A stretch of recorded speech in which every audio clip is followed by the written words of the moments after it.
Race number 2 then, another Class 4, again over the 1650 here. And we have Confucius Day heading the list, who tries Class 4 for the first time. Another one for Michael Chang, a class dropper here. Neil Cannon in the saddle this time round. Good fits, drops back into Class 4. Is a 7-time winner. Touch of Cluck was the last start winner over the 1600 metres at Sha Tin on the turf. Cool Celeb won over the 1200 back in April, again on the dirt. Golden 4 makes his all-weather debut, as does Strath Barrage. So 2 starts so far, the 12, the 14 on the turf, up to the 1650 here.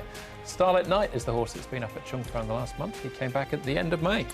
Yep, 4 of the 6 trying this surface for the first time, as you mentioned, Andrew, and Cool Celeb, and probably Starlight of the 2 to dispute the lead. Touch of Luck should be handy from gate 1, but I'm sure Zach will let the speed go. Strathbarra can sneak in behind.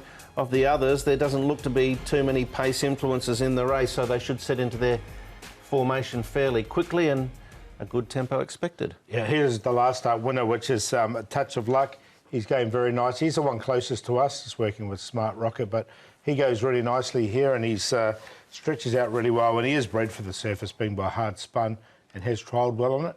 Bring It On moves nicely here this morning. He's going very well. He's had a busy season. This will be his 14th run for the season, so he hasn't been missed, but he goes nicely in his track work, so he's a very fit horse going into this. And Strathbarra, the one he just talked about there, he just steps up and trip here now, Strathbarra. So he's up to the 1650 for the first time, and another one that seems to work okay on the surface as well. So another first start on it. All right, so take a check on him then. But we're going to start off with Zach Purton and Touch of Luck, his mount here in race 2. Zach, Touch of Luck, that last start win, talk us through it. Well, he didn't begin clean, so he was a little bit slow out, a little bit further back than what I thought I'd be, but I got a nice run through the field and he closed it off well. Hopefully he's taken a bit of confidence out of that. You've ridden him in a piece of work on the dirt. He tries it for the first time. How do you think he'll handle it? He should handle it okay. He's always trialled well on it, so that's normally a pretty good indication on how they're going to handle it on, under race conditions. And in that piece of work, did he feel like he's improved from that last start win? He was a little bit keen in his work. He's a horse that has been a little bit like that throughout his career, but going into his last run, I only ever galloped him on his own, and he was a little bit more relaxed, but I galloped him with a partner a few days ago, and he was a little bit more stirred up than what he normally would be, but the horse feels good. He should be a chance. On the weekend, 1,000 winners. You're the second jockey to do that. Congratulations. You've had the quantity of wins. You've won the big races on Beauty Generation, Exultant. Must be hard to top a season like this going forward. Yeah, I don't think I'll be able to hit the milestones that I have this season and be able to win the amount of races and the races that I've won. It'll be very hard to do that again. So it's a season that I will forever remember, and one that I will look back on fondly. It's not over yet either. Touch of Luck, I think, will take the world of beating here by hard spun as well, so certainly bred for the job.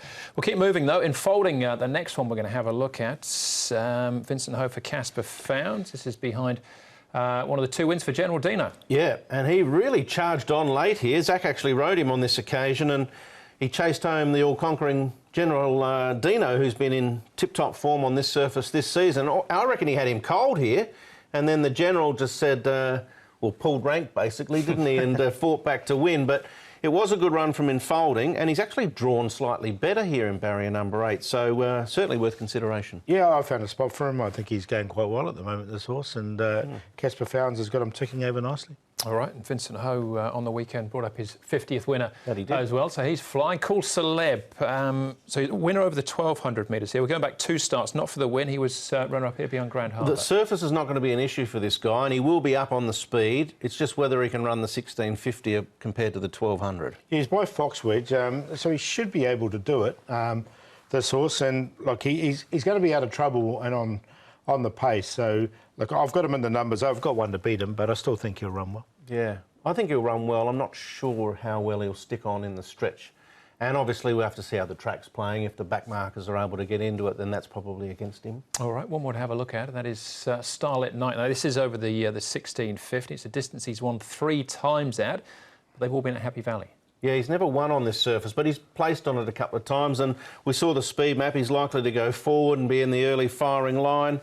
That'll give him an opportunity when they swing for home, and I think he'll bat on okay. Yeah, I mean, he's another one, and as you say, he hasn't won. Joe Moreira aboard, so it'll be interesting to see how he does go. I didn't find a spot for him, but he should run okay. All right, so that's Starlit Night. Maybe an outside chance at 17-3, but our even money favourite, Paul, touch of luck. Yeah, he looks really tough to beat. He really trials well on the surface. Does touch of luck, so he's on top, clearly on top. Cool Celeb. Now, I think they'll change the tactics here, stepping up in trips, so they'll put him on the pace from barrier 2. They'll take advantage of that. It could be a good place for him, so I think he can box on. Confucius Day, another one that comes on the surface for the first time, but again works well on it. He should get a nice run, barrier 4. And it wasn't a bad run from him behind Waldorf last start at Happy Valley, and folding in there for 4th. We saw that replay. 5, 7, 1 and 4 for me. Yeah, I agree. I think the 5's clearly the horse to work all your wagering around. Touch of Luck looks hardest to beat. I've thrown in Starlit Night. Good old good fit, down in class. The 8-year-old's won 7 races on this surface, 8 in his career. And in folding, we saw that performance against General Dino last start, so he goes in as well. 5, 3, 2, 4. All right. Yeah, I thought Touch of Luck would probably be the winner, and then you can work around with a number of, as far as exotics are concerned. But yeah, good fit goes in for me as well. That's race number 2.